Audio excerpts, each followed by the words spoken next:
জয়া, আর আপনারা দেখছেন জয়া রান্নাঘর। রেসিপিটি ভালো লাগলে লাইক, কমেন্ট এবং শেয়ার করে দেবেন। আজকের রেসিপিটি খুব সহজ এবং মজাদার। সম্পূর্ণ ভিডিওটি দেখলে ভালো লাগবে। তুলতুলে নরম কুলি পিঠা অতি অল্প সময়ে এবং কম ঝামেলায় কিভাবে এই পিঠেটি তৈরি করে নেওয়া যায় চলুন দেখা যাক। এর জন্য প্রথমে এর পুরটি বানাবো। পুরটি বানানোর জন্য একটি কড়াইয়ের মধ্যে কিছুটা গোলা দুধ নিয়ে নিলাম। এবার এর মধ্যে নলেন গুড় বা খেজুর গুঁড়ো করে এর মধ্যে দিয়ে দিলাম। গুড়গুলো ভেঙে দিতে হবে যাতে সহজেই দুধের মধ্যে মিশে যায়। এরপর 2 কাপের মতন চালের গুঁড়ো এর মধ্যে অ্যাড করলাম। আমি বাজারে যে চালের গুঁড়ো পাওয়া যায় সেটি দিলাম। এবার এই 3টি উপকরণকে ভালো করে নেড়ে চেড়ে মিশিয়ে নিতে হবে। বেশিক্ষণ সময় লাগবে না, 10 মিনিটের সময়ের মধ্যেই গুড়গুলো গলে যাবে এবং মিশ্রণটি থকথকে হয়ে শক্ত হতে শুরু করবে। চালের গুঁড়া দুধের মধ্যে দিলে পরে খুব সহজেই দুধটি ঘন হয়ে যায়। আমি এখানে আগে থেকে জাল দেওয়া দুধ নিয়েছি। দুধটি প্রায় ঘন হয়ে এসেছে।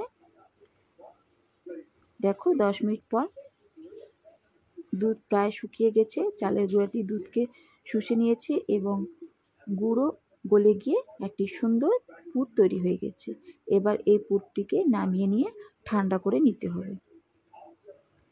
এবার একটি কড়াইয়ের মধ্যে 3 কাপ জল গরম করে নেব।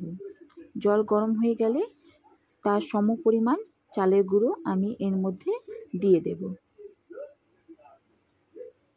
এইভাবে চালের গুঁড়োটি গরম জলের মধ্যে দিয়ে ফুটিয়ে নিয়ে মাখলে পরে পিঠেগুলি ফেটে যায় না, মাখাটি খুব সুন্দর হয়।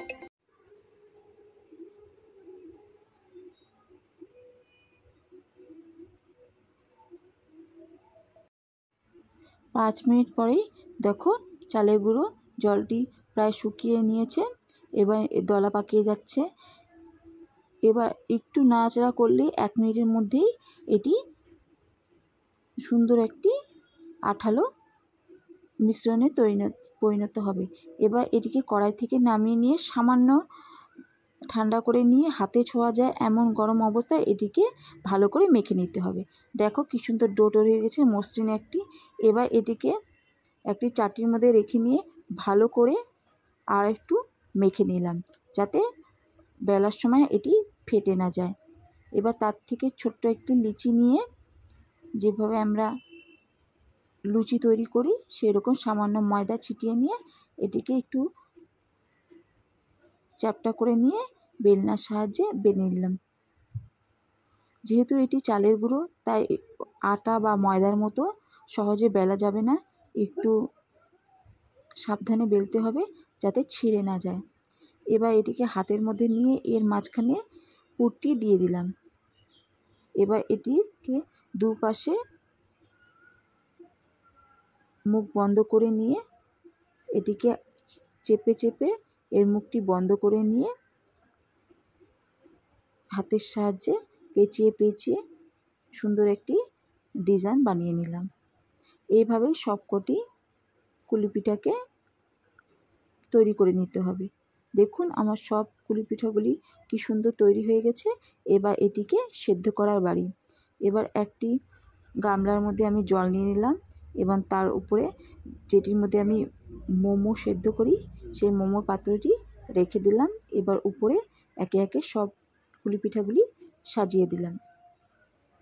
সাজিয়ে নিয়ে এটিকে ঢাকা দিয়ে হাই ফ্লেমে 10 মিনিটের মতো সেদ্ধ করলেই তৈরি হয়ে গেল ভাপা কুলি পিঠা। এটিকে বেশি সেদ্ধ করতে হবে না, যেহেতু আমি চালের গুঁড়োটিকে আগেই গরম জলে সেদ্ধ করে নিয়েছি তাই অর্ধেক এটি সেদ্ধ হয়ে গেছে।